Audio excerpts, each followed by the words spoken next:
శ్రీగురుభ్యో నమః. విశిష్టయోగి ఎక్కిరాల కృష్ణమాచార్య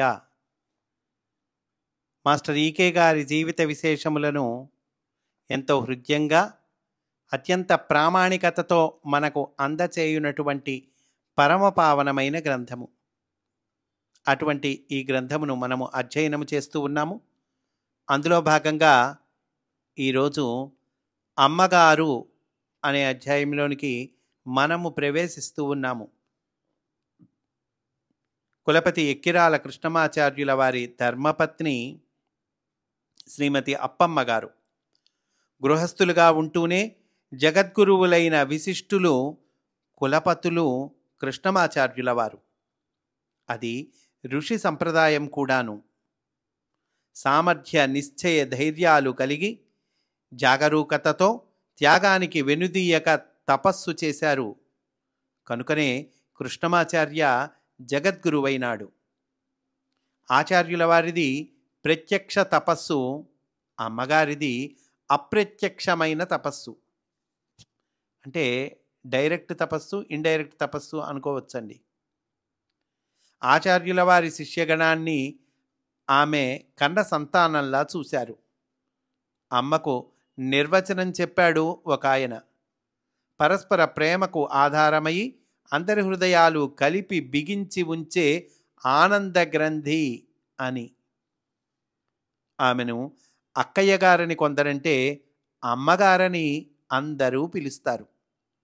నిస్వార్థంగా అందరినీ ప్రేమించటమే దైవత్వానికి లక్షణం అన్న భగవాన్ సత్యసాయి బాబా గారి వాక్యానికి సజీవ ఉదాహరణ అమ్మగారు.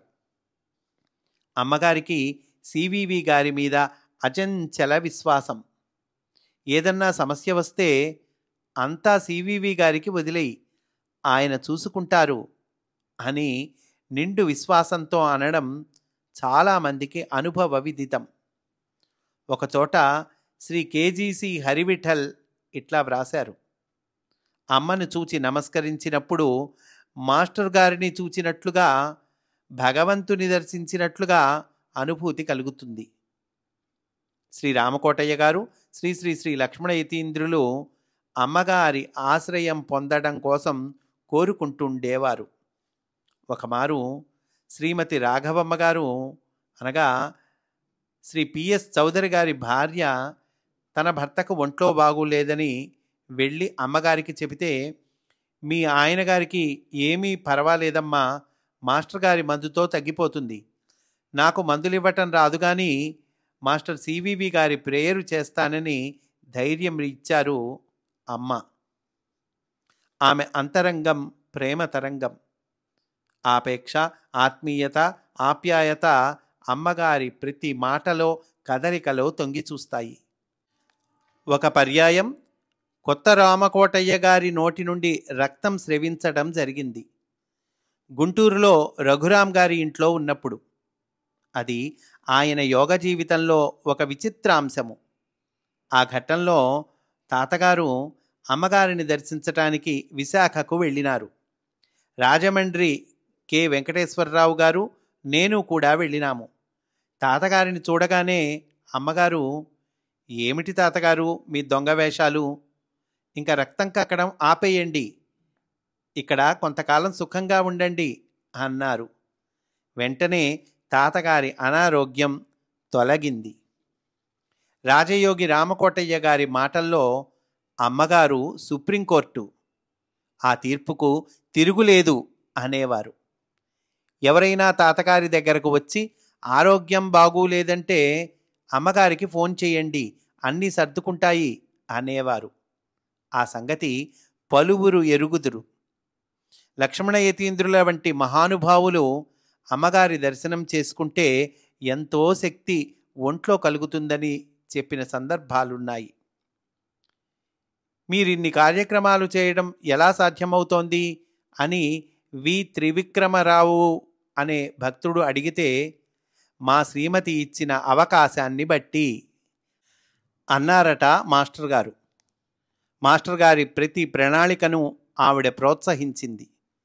పురుషుని ప్రతి విజయం వెనుక స్త్రీ ఉంటుంది అన్న విజ్ఞుల మాట ఇందుకేనేమో.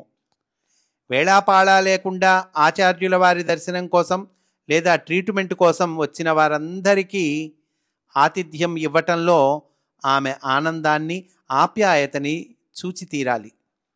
కొందరు రోగులు వారాల తరబడి, ఒక్కొక్కప్పుడు నెలల కొలది ఆచార్యుల వారి ఇంట్లో ఉండిపోయేవారు. శిష్యుల సంగతి చెప్పనక్కర్లేదు. అందరికీ భోజనాది సదుపాయాలు, వసతి సౌకర్యాలు స్వయముగా అమ్మగారే చూచేవారు. పరిమిత ఆదాయంలో ఆ తల్లి గృహ నిర్వహణ ఎట్లా జరిపేదో ఊహకు అందదు.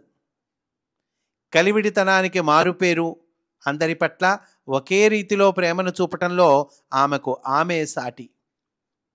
తల్లి కంటే అధికురాలు గురుపత్ని, తండ్రి కంటే గురువు అధికుడైనట్లు. అందరిలో అంతర్యామిని దర్శించి సేవించిన పతివ్రతామణి. చివరిగా ఒక మాట, ఒకే ఈశ్వరాంశ రెండు రూపాలు దాల్చి ఎదుట నిలిచినట్లు తోస్తుంది.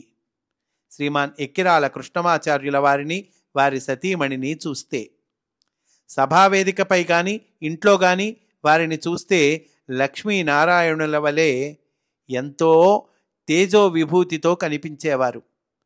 ఒకే యోగమూర్తికి రెండు వైపులు. ఒకరు సువర్ణమైతే రెండవ వారు దాని ధాళధళ్యము. ఒకరు చంద్రుడైతే ఇంకొకరు చల్లని వెన్నెల. ఒకరు ప్రభాకరులైతే ఒకరు ఛాయ. ఇట్లా ఒకే మూర్తికి రెండు కోణాలు, రెండు అంచులు. కుంభకోణం మదర్ వెంకమ్మ గారు ఒకసారి అన్నారట, మాస్టర్ సివివి యోగ జీవితానికే తాను ఉన్నట్లు. అట్లాగే ఆచార్యుల వారి యోగ జీవితానికే అమ్మగారు ఉన్నట్లు అనిపిస్తుంది. 10 మందికి సేవ చేయటమే పరమార్థమని చెబుతుంది అమ్మ. తాను చేసేది అదే అనంటూ భారతంలో చెప్పినటువంటి ఒక విషయం మనకి ఇక్కడ ఇస్తున్నారండి. అంటే భారతంలో చెప్పిన సూక్తిని మనకిస్తున్నారు. లోకమున జీవులు ధర్మముచే తేలికైన వారై తెప్పల వలె తేలిపోవుదురు. పాపముచే భారము చెందిన వారై నీటిలో విడిచిన శస్త్రము వలె మునిగిపోవుదురు.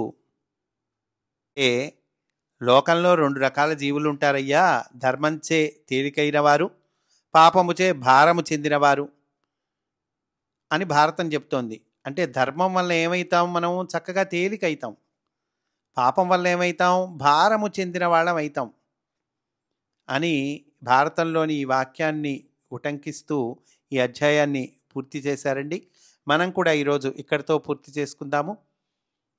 తర్వాతి ఎపిసోడ్లో సువర్ణయోగము అనేటువంటి అధ్యాయంలోనికి మనము ప్రవేశిస్తాము అని సవినయముగా మనవి చేసుకుంటూ, స్వస్తి.